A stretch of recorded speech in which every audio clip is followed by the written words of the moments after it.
नमस्कार, जय हिंद दोस्तों। आज आपका हिंदी का मॉक टेस्ट 10 होगा। आपने पहले मॉक टेस्ट 9 बहुत अच्छे किए हिंदी से, और डेली आपके एक मॉक टेस्ट होता है दोपहर में, जीएस और हिंदी का एक दिन छोड़कर। तो ये सभी प्रश्न आपके विगत परीक्षाओं में आए हुए होते हैं, और मुख्य सेविका की परीक्षा, यूपी ट्रिपल एससी, पीटी की परीक्षा, या यूपी पुलिस परीक्षा, यूपी की हर परीक्षा जिसमें हिंदी आती है उसके लिए ये मॉक टेस्ट आपके इम्पॉर्टेंट होते हैं। यहाँ से आपको इम्पॉर्टेंट प्रश्न देखने को मिलते हैं जो परीक्षा में आए हुए होते हैं, और सारे प्रश्नों की उचित व्याख्या आपको मिलती है। तो बिना वक्त गवाए चलिए शुरू करते हैं आज का वीडियो।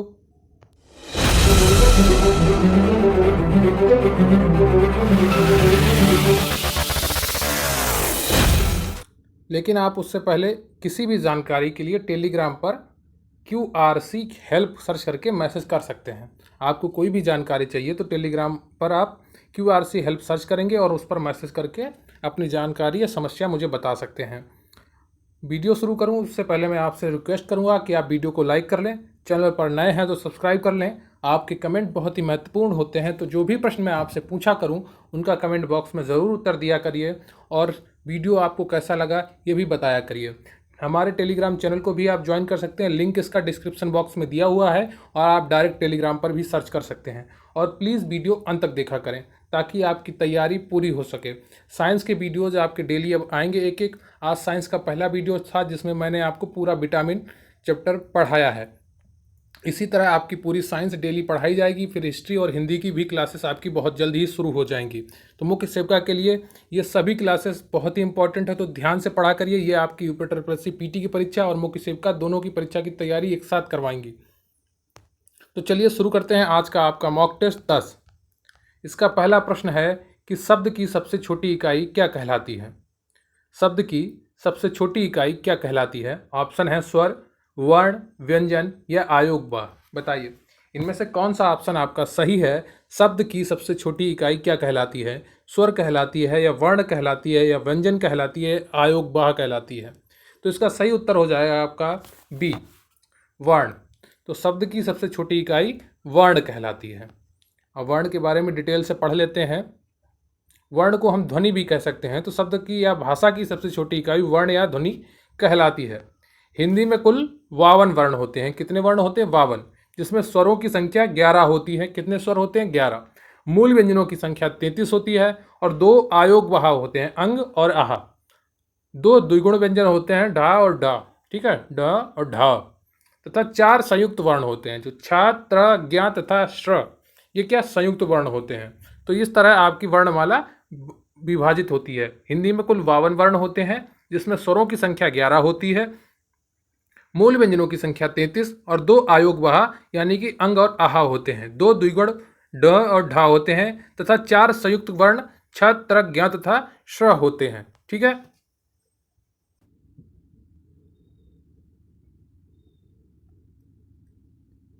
अगला प्रश्न है आपका, लिपि चिन्हों के क्रमबद्ध समूह को क्या कहते हैं। बताइए। दूसरा प्रश्न है आपका, लिपि चिन्हों के क्रमबद्ध समूह को क्या कहते हैं। अक्षर कहते हैं, या वर्ण कहते हैं, या वर्ण समूह कहते हैं, या वर्णमाला कहते हैं।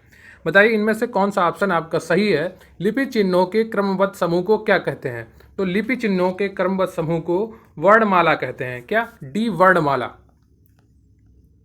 तो हिंदी भाषा की सबसे छोटी इकाई ध्वनि होती है। तो ठीक है, हिंदी भाषा की या भाषा की सबसे छोटी इकाई ध्वनि होती है। इस ध्वनि को वर्ण कहा जाता है। किसे वर्ण कहा जाता है? ध्वनि को। वर्णों के क्रमबद्ध समूह को वर्णमाला कहते हैं। हिंदी में 12 वर्ण होते हैं, या हिंदी वर्णमाला में 12 वर्ण होते हैं।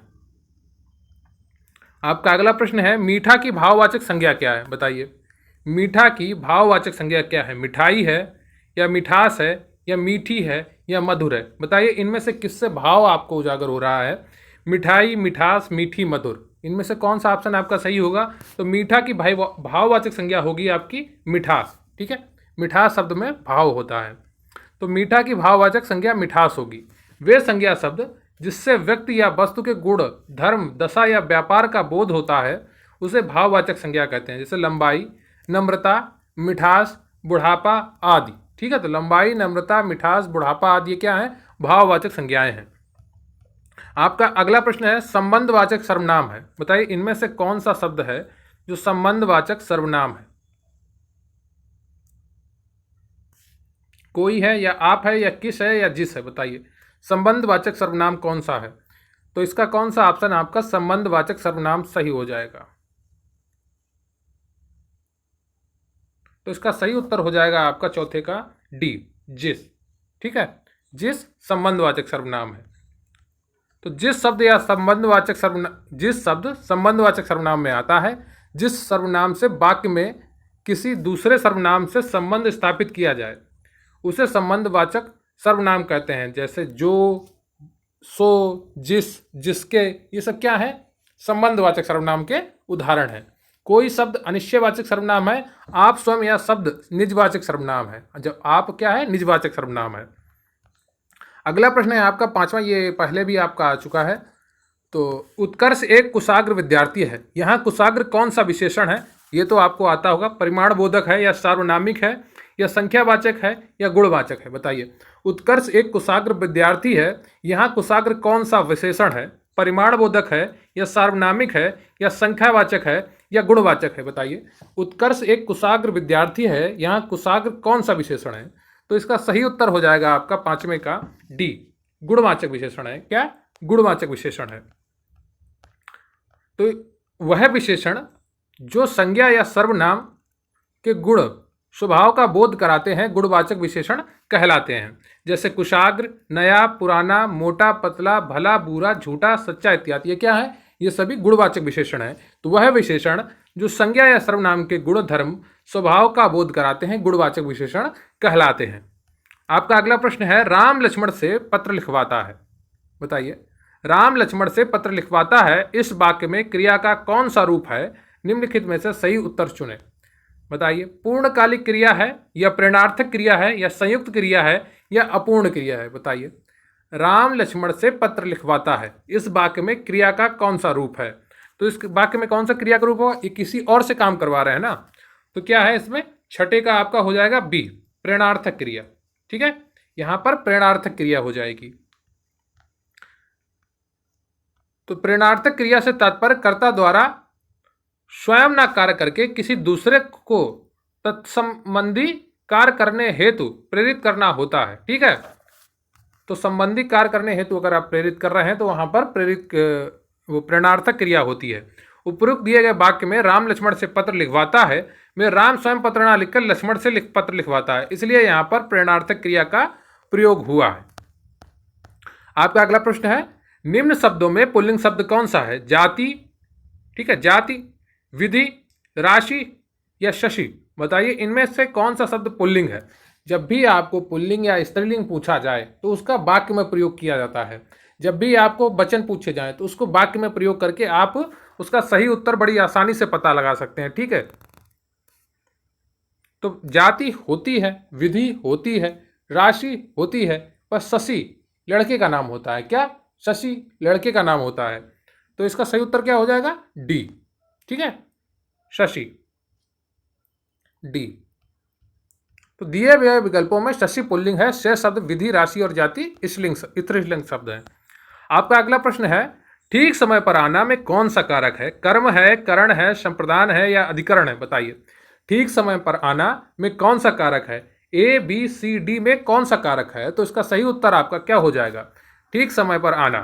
तो आठवें का आपका डी बिल्कुल सही है, अधिकरण कारक होगा इसमें, क्योंकि यहाँ पर यूज हुआ है। क्या? पर का प्रयोग हुआ है, पर विभक्ति चिन्ह है अधिकरण कारक की। तो वह कारक जो क्रिया के समय, स्थान, अवसर आदि का बोध कराए तो वहां अधिकरण कारक होता है।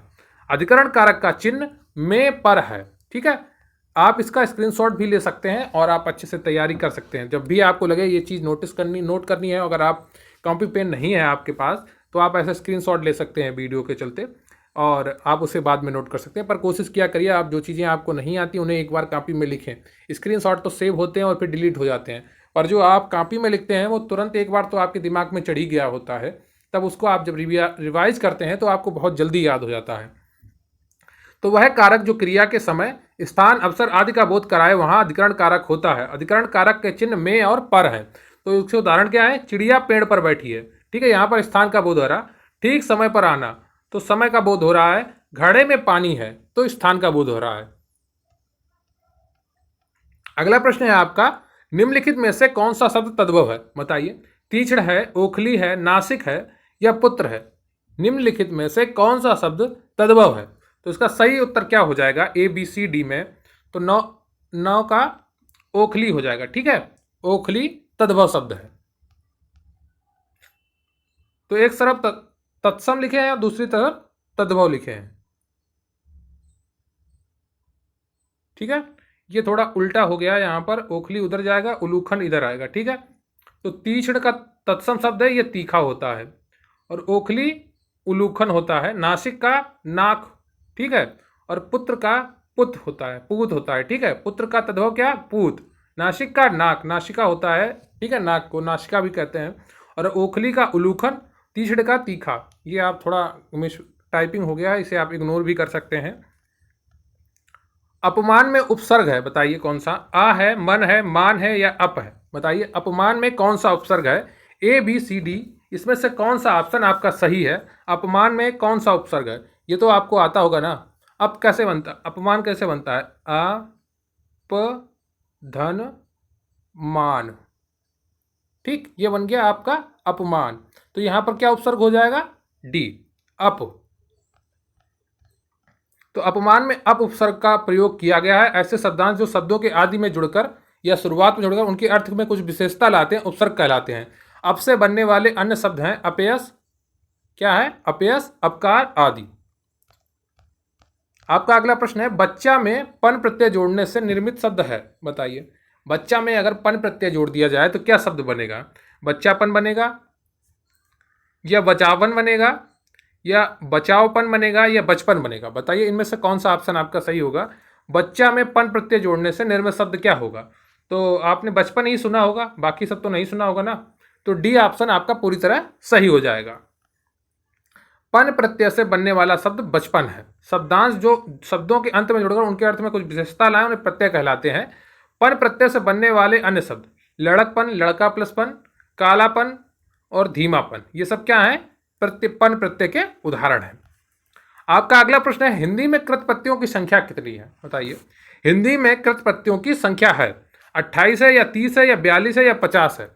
तो हिंदी में कृत प्रत्ययों की संख्या आपकी ऑप्शन ए बिल्कुल सही है, 28 है। ठीक है, 12 का ए बिल्कुल सही है। तो हिंदी में कृत प्रत्ययों की संख्या आपकी 28 है। क्रिया अथवा धातु के बाद जो प्रत्यय लगाए जाते हैं उन्हें कृत प्रत्यय कहते हैं।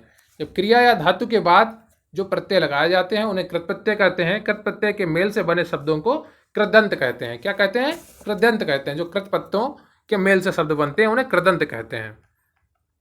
निवृत्ति शब्द का विलोम क्या होगा, बताइए। निवृत्ति शब्द का विलोम क्या होगा, सद्वृत्ति होगा या सुवृत्ति होगा या प्रवृत्ति होगा या कुवृत्ति होगा, बताइए। इनमें से कौन सा ऑप्शन आपका सही है, तो इसका सही उत्तर हो जाएगा आपका 13वें का सी। निवृत्ति का विलोम प्रवृत्ति होता है, क्या, प्रवृत्ति। ठीक है, प्रवृत्ति होता है। क्लियर है आपको। तो निवृत्ति का विलोम आपका प्रवृत्ति है होता है। शेष शब्दों का विलोम इस प्रकार है, प्रवृत्ति का निवृत्ति, सुवृत्ति का कुवृत्ति और सत्वृत्ति का होता है असदवृत्ति। ठीक है, सदवृत्ति का क्या होता है, असदवृत्ति। आपका अगला प्रश्न है, व्यास का विलोम शब्द क्या होगा, बताइए। समास होगा, संश्लेषण होगा, संक्षेप होगा या लघु होगा, बताइए। व्यास का विलोम शब्द क्या होगा, समास, संश्लेषण, संक्षेप या लघु।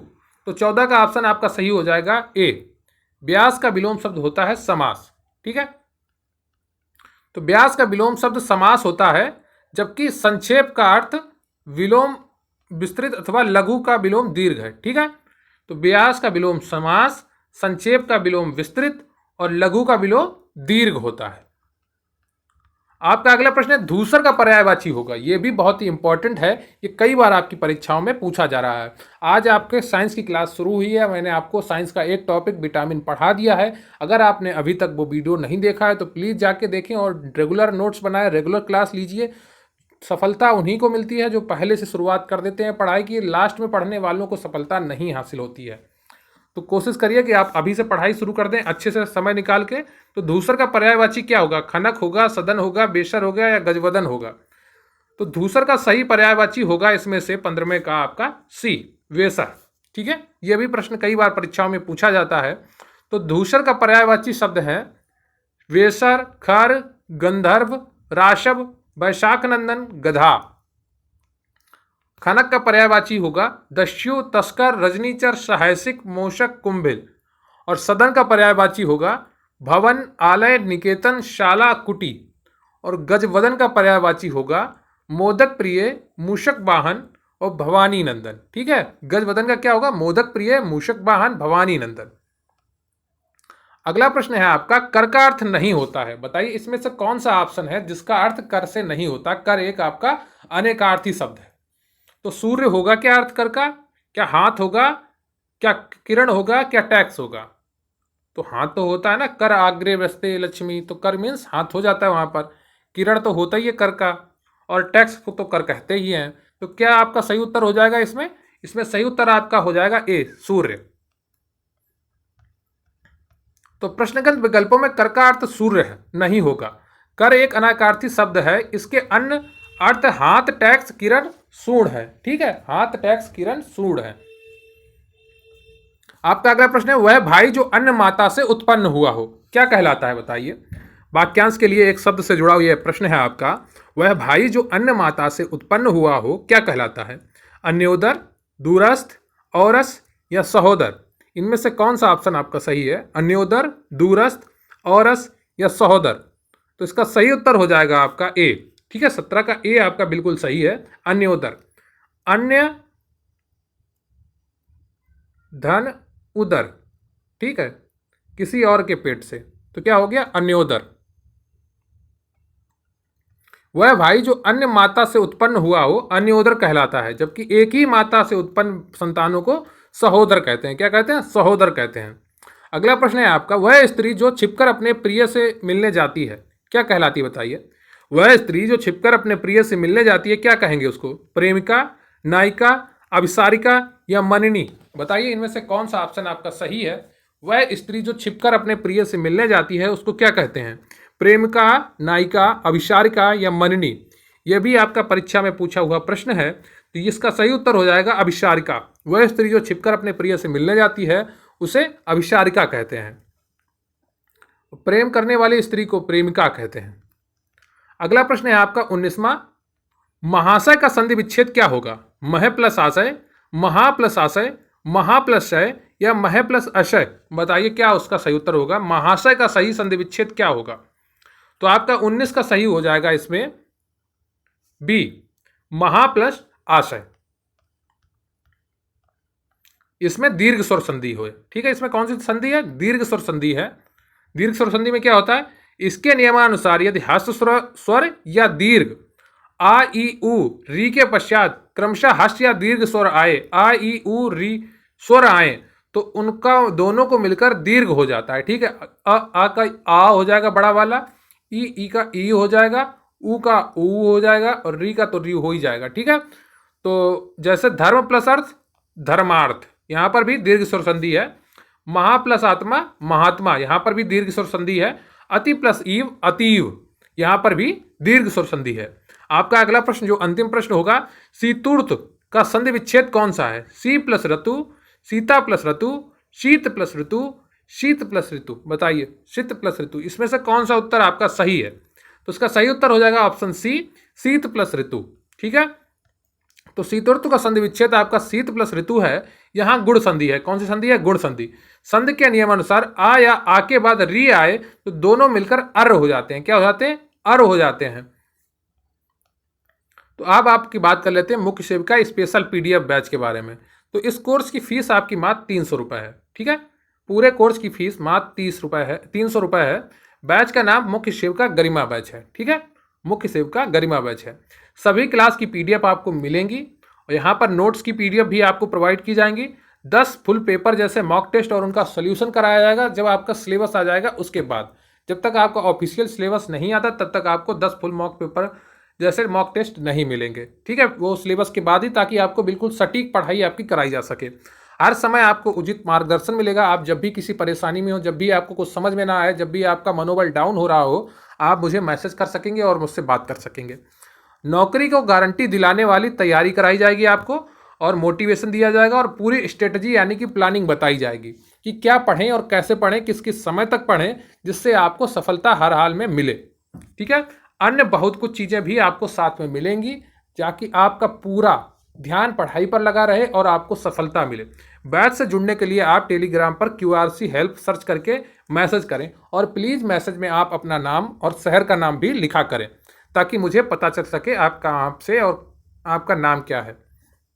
तो मुख्य सेव का स्पेशल PDF बैच जिसका नाम मुख्य सेव का गरिमा बैच है और इसकी फीस मात्र 300 रुपये है। ठीक है, तो सभी क्लास की आपको PDF मिलेंगी, नोट्स भी मिलेंगे और 10 फुल पेपर जैसे मॉक टेस्ट और उनका सोल्यूशन मिलेगा आपको। हर समय आपका उचित मार्गदर्शन मिलेगा। नौकरी की गारंटी दिलाने वाली तैयारी कराई जाएगी आपको। पूरा मोटिवेशन मिलेगा, पूरी स्ट्रेटजी बताई जाएगी, कैसे पढ़ना है आपको, कितना पढ़ना है और कब कब पढ़ना है, जिससे आपको नौकरी की गारंटी मिल सके। इसके अलावा भी आपको समय समय पर अन्य चीज़ें उपलब्ध होती रहेंगी। तो ये रहा आपका हिंदी का मॉक टेस्ट 10 जिसमें आपके महत्वपूर्ण प्रश्न कराए गए हैं। आप प्लीज़ कमेंट करके ज़रूर बताइएगा कि विश्व जनसंख्या दिवस कब मनाया जाता है। अगर आपने वीडियो अंत तक देखा है तो कमेंट में जय हिंद जय भारत ज़रूर लिखें और चैनल पर नए हैं तो उसको प्लीज़ सब्सक्राइब कर लीजिए, वीडियो को लाइक कर लीजिए और जय हिंद जय Bharat. Thank you very much.